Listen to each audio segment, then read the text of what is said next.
Here's every book that I read in the month of October, plus what I rated them. If you're curious, I do have reviews for most of these books up on my page. The first book I finished this month was The Gifts That Bind Us by Caroline O'Donoghue, and this is the second book in the Gifts trilogy.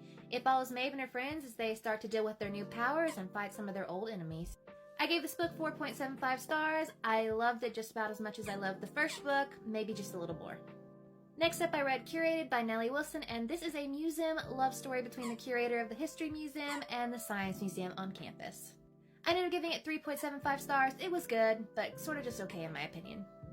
Next, I read this YA thriller called None Shall Sleep, and this follows two teenagers who are recruited by the FBI to interview juvenile serial killers, and then they somehow get wrapped up in an active serial killer case.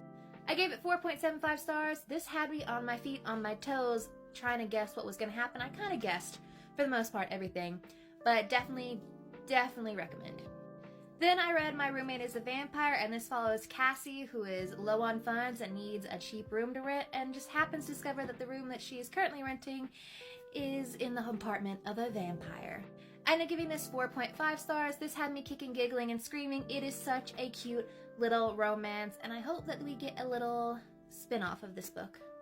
Then I read Morbidly Yours, which follows the romance between an Irish mortician and the beautiful neighbor that just moved next door. I ended up giving it 3.75 stars. The romance was cute, the guy was cute, but overall it was just sort of indifferent to it by the end of the book. Then I read my favorite book of the month, Caught Up by Liz Tomford. This obviously follows Kai and Miller. Kai is a baseball player who needs a nanny on the road to watch over his little boy, and Miller fills that job. I gave this 5 stars. I loved Kai, but I was swooning over Miller Montgomery.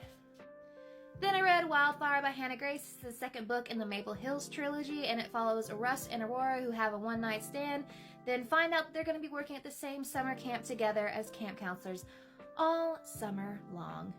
I gave this book 4.25 stars. It was spicy, there was great communication, and that's really all I can ask for. I liked it a little bit better than Icebreaker.